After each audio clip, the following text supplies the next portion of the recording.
Israel Business Weekly is sponsored by the PLFA Foundation.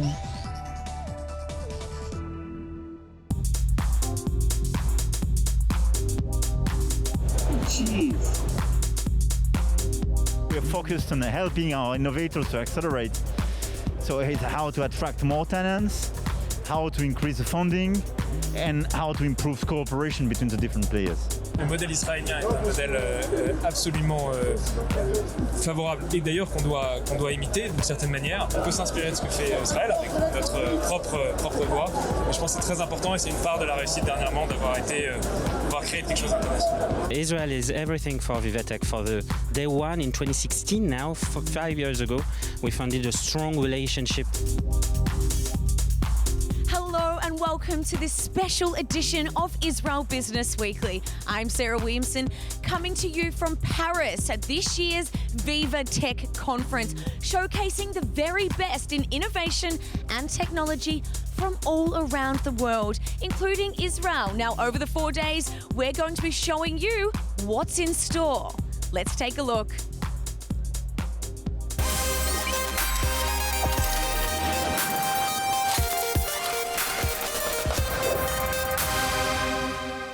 Maurice Levy, founder of VivaTech Conference, thank you so much for joining us. Now, if you could describe VivaTech 2021 in a few words, how would you describe it?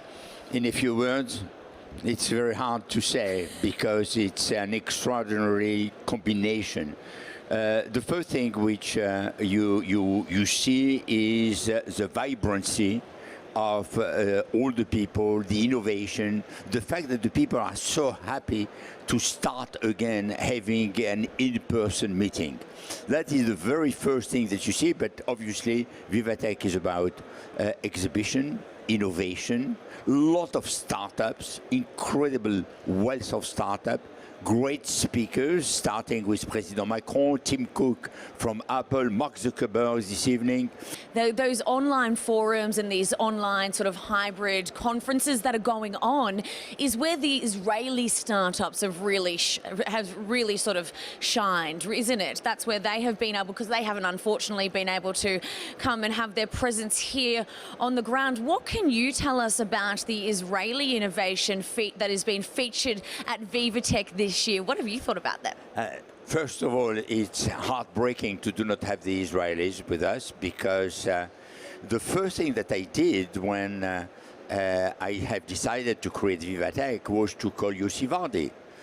And I said, Yossi, I'm going to create VivaTech and I want you and an Israeli delegation to come over and to show what Israeli has been able to do.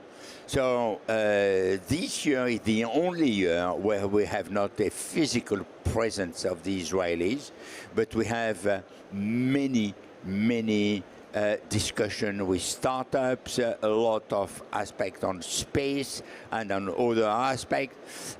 On ad tech, they are extremely good.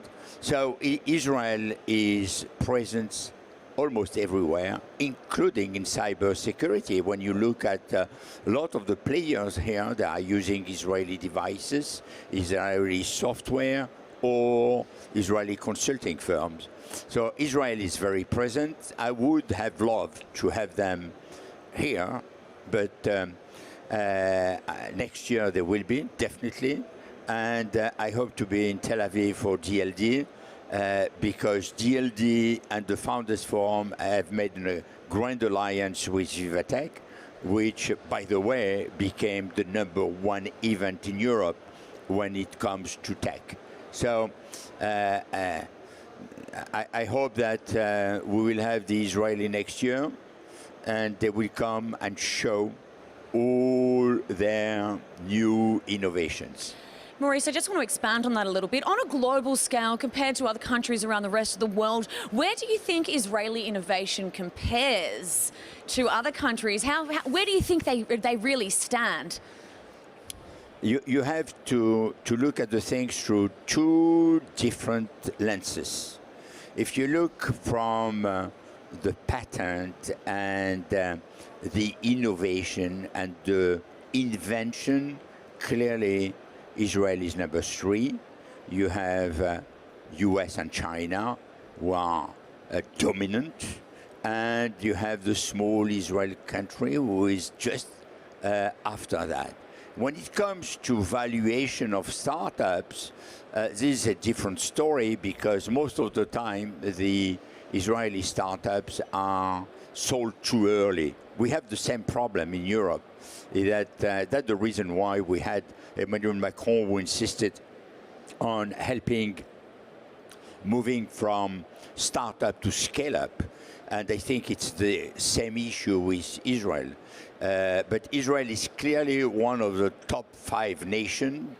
And when you look at the innovation per capita or the startup per capita, they are by far number 1. Maurice Levy, it's been an absolute pleasure speaking with you. Thank you so much for your time. Thank you for having me. Merci beaucoup. Toda raba. Thank you.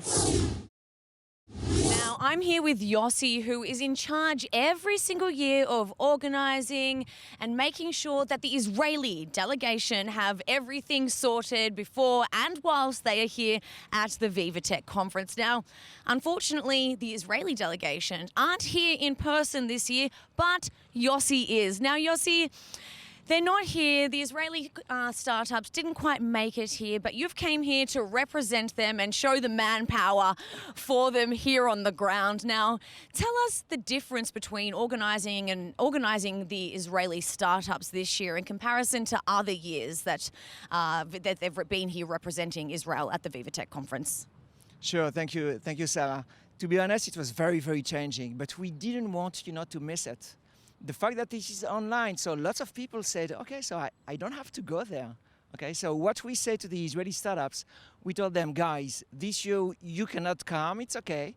But together with VivaTech, we have got some free passes for all the Israeli startups, and they were every single 1 or 2 hours online making meetings, Zoom meetings, together with the big French global companies. So we were here actually because we knew that being here will make the meetings happen.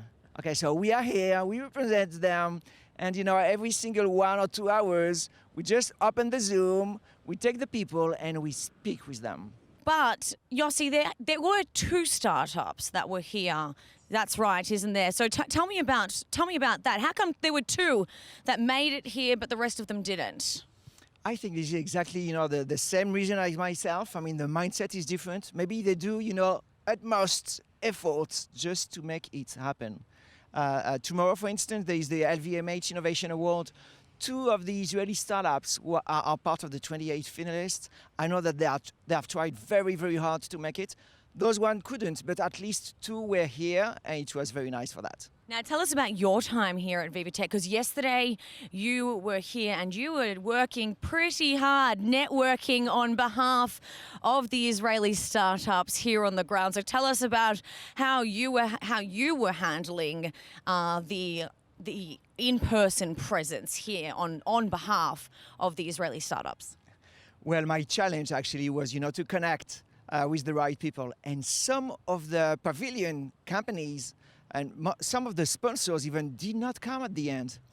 So the most challenging thing was to say, hey, we have planned to meet, we have the delegation waiting for us online, and let's make it. And those big companies are we know them for a while. I manage an innovation lab in Israel. We are changing the name to Chutzpah Lab. so we came to here and we said, guys, this is our chutzpah. We want, even if you are not inside the VivaTech, we want to do the meetings. And this is why this was so important for me to be here. So even though your meetings inside VivaTech, some of them didn't happen, your job still isn't done. Is that what you're trying to tell me? Your job in Paris still isn't done. Is that correct? This is correct. And I can tell you that I'm trying, even for tomorrow, finding a way to make it happen. We'll see if I succeed. That's the Israeli way. Always try and find a way to make it happen. Yossi, thank you so much for talking with me. It's been a pleasure. Thank you so much. We're heading out for a quick break now, but there is plenty more from VivaTech when we return. Stick with us. Israel Business Weekly is sponsored by the PLFA Foundation.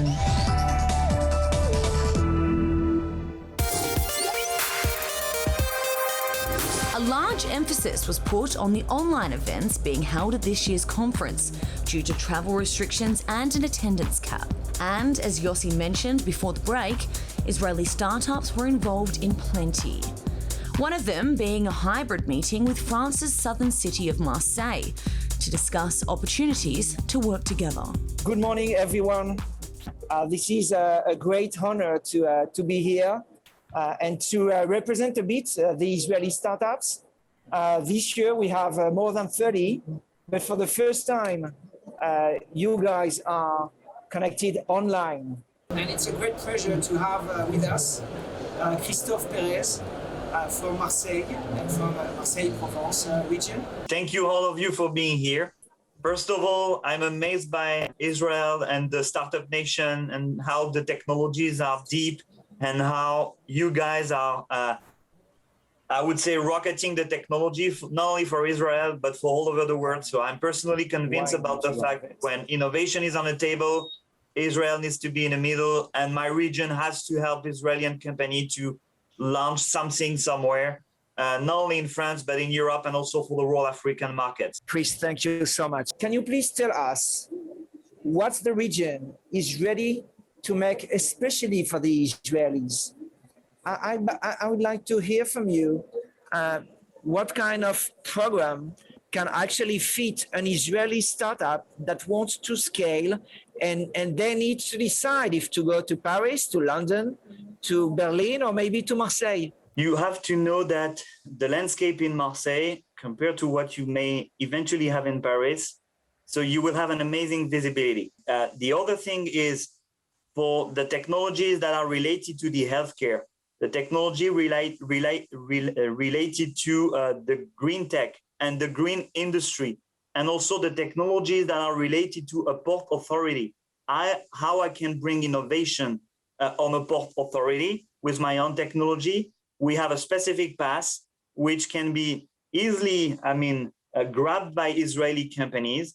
We offer the platforms and we offer the access to different challenges to come, to test your innovation and to be in contact with local players and big players and big international companies that can eventually grab you under its own wing to push you and to rocket you on the market. I'm Sarah from i24News. I just wanted to ask you, what is the presence of Israeli startups in Marseille so far, and how have they performed in comparison to other startups that may be in the region from other countries from around the world? I would say Israeli companies in the south of France, it's a brand new trend. We help different companies from Israel. So we have a leading telco company from Israel 5 years ago to relocate part of their R&D activities and also business development to have an access and a soft access to Africa. And it was quite interesting for me to work with the CTO of this company, which is Mer Telecom, to tell you all the whole story. He's no longer in Mer Telecom. And he told me, Chris, we want to drive R&D because we know that the portfolio of the technological funding that you can bring is amazing. And we want to address Africa, but we want to address Africa straight from Israel. And we think that Marseille and the south of France could be an amazing launching pad. So indeed, and they relocate part of the company, and now you have more than 30 people, and they work on a B2B solution for the telco companies from Marseille to cover Africa. But we also have health tech companies, and especially a company which develops surgery tools for the operating block, and they are looking for a way to develop their technology and to improve their technology in the south of France and to have an access to different hospitals. Thank you so much for this first ever VivaTech hybrid meeting. And see you very, very soon. Goodbye all. Cheers. Take care, guys. Thank you all. Bouygues is a French industrial service group operating in 80 countries. This year, their presence at VivaTech was entirely online. except for their Chief of Innovation, Christophe Lienard, who sat down with me at our on-site studio. Christophe Lienard, Chief of Innovation at Bouygues, thank you so much for joining me. Now, I understand that Bouygues ran a tech challenge recently, is that correct? Yes, right. In fact, we run two challenges in EcoMotion in May. One concerning the new mobility, let's say, and another one for hydrogen for mobility. And I understand there was a number of Israeli tech startups that were involved in these challenges as well. What can you tell us about those? Yeah, we have during this session, let's say, numbers of very, let's say, strong startup on this subject. And I remember two. In fact, one is calling H2 Pro. H2 Pro, the promise, the willing of H2 Pro is to produce 1 kilo of green hydrogen for $1. So it's incredible today. Today the green hydrogen is about around $15 and then one. So it's a very big challenge. And when it comes to mobility, that was the other challenge as well. Talk to me about some of the major startups as well that's really stuck out to you in that tech challenge. Yeah, about mobility, you have also in Israel Mobileye, for example. Mobileye is very, let's say, key on the new mobility because the cars will be more and more autonomous tomorrow and based on this technology. So, and this technology influences also the infrastructure, and we are building infrastructure. So we thought that all together we have to reinvent, in fact, the mobility by the mobility as a service. Israel is known as the startup nation. How do you see the kind of work coming out of Israel compared to other startups around the rest of the world? What is different with Israel is the DNA of the startups and DNA of the people, in fact. This DNA influences strongly the way the startup is, let's say, active and realistic, let's say. Thank you so much for your time. Merci. Now, in the wake of the Abraham Accords, momentum is still continuing to build, including here at the VivaTech conference, where on the sidelines, Morocco, France and Israel have now established a new Chamber of Commerce. More in the next report. I'm very happy to share with you that an initiative between France, Israel and Morocco has been signed yesterday.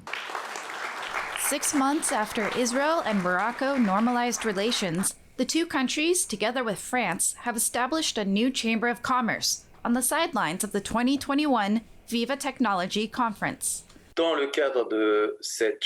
Under the framework of this Chamber of Commerce, we are creating a commission dedicated to innovation and an incubator amongst other projects. And during the last few months, we have developed tight relationships with Moroccans who are ready to work with us in order to assure that we can create entrepreneurship projects and projects of innovation. Israel is known as the Innovation Nation. Morocco, too, has been making a push towards becoming a regional innovation hub. We really want to explain to Israelis that today, Morocco is not the country from 30 years ago making handmade crafts. The Morocco of today and of tomorrow is a high-tech country. It is a country of innovations, and many Israelis don't know what Morocco has to offer.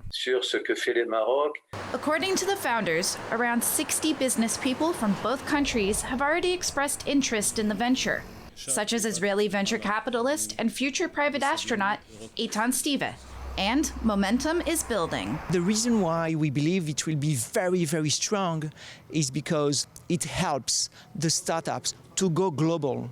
And because the startups, very important for the startups to be repeatable business and scalable business. So having always all those incubators and accelerators that help the startups, only on their local and domestic markets is a good first step. But it's fantastic to have the following step with the go-to-market. So having the 3 countries together in this incubator will help the 3 country startups to work together and to overcome the cultural gap. Now let's catch up with a couple of the Israeli startups that were on the ground in Paris. It's been a year and a half since we have been able to take the temperature of the field. We came to meet our customers and our colleagues in the high-tech sector. Coming back to VivaTech is very important. We are one of the Israeli companies that invest a lot in the French market. We are now available in 113 countries, in 45 languages. We work in 200,000 cities around the world. Our success story continued with the acquisition by Intel in March 2020 in the midst of the pandemic crisis. It was an impressive transaction because it was done over Zoom or Microsoft Teams remotely, never by meeting in person with Intel, and with an impressive sum of $1 billion. The data collected around the world by Move It makes Move an exceptional source to help communities and businesses understand mobility. Manuel from Better Air, thank you so much for joining us. Now, explain to me what this device that you're holding actually does. Thank you very much. This device is spreading probiotic, indoor probiotic and biobiotic. We're reducing pathogen and allergen in your indoor, and we're also reducing viruses. We reduce the stress on the immune system naturally. It's a solution we developed for more than 10 years in Israel, and we make people safer in the indoor, reducing the stress on the immune system. So this is basically effectively cleaning the air inside the house, is that correct? Not only the air, we're treating the surfaces, the object. We get deep inside your bedroom, inside your mattress. Since in your mattress you have between 5 to 10 million dust mites, defecating 20 times a day. We're taking care of the allergen you have inside your bedroom, inside your mattress, sofas, everything. And what about mold? Mold that grows on, say, the roofs and the walls of your apartments and your houses? We are extremely efficient against the mold. The mold needs also nutriment that with defeating our probiotic will consume the same nutriment the mold needs to grow. So we are competing with the mold thanks to our probiotic. And we reduce the mold that affect your health. So this is an Israeli company. This is is this available in Israel if anyone wanted to buy this product? Because I know I can say from living in Israel that there isn't a mold issue in some apartments there. Yes, you can find us online. We start to develop also the marketing in Israel. You can find us online and purchase it in Israel as well. Okay, and it's made in Israel, 100%. So how long has this product been available, and where else are people buying this around the world? We're selling already in many countries like Australia, USA, Spain, France, Germany, Singapore, China. We start in Thailand, Chile. So we already, we didn't focus so much, I'm sorry for Israeli watcher, on Israeli market, which we start selling in Israel. You can find us online, and hopefully you will be everywhere in Israel as well. And you did mention that it's been around since 2019, is that correct? The machine, the consumer, the new machine, but we developed for more than 10 years. We work in Israel with Israeli building. We treat the building with professional machine, and we clean the old duct system. And we are very efficient. We have few customers in Israel, clinics and building like Israeli. Well, like I mentioned, due to a few of the apartment issues that there are in Israel, I'm pretty sure this is going to be a very, very popular machine when people find out a little bit more about this. Manuel, thank you so much for joining us. Thank you so much. That is all we have time for this week on Israel Business Weekly. But don't worry, because we're going to be back next week with plenty more from the VivaTech conference in Paris. So sit tight. We'll be back again with more technology and innovation.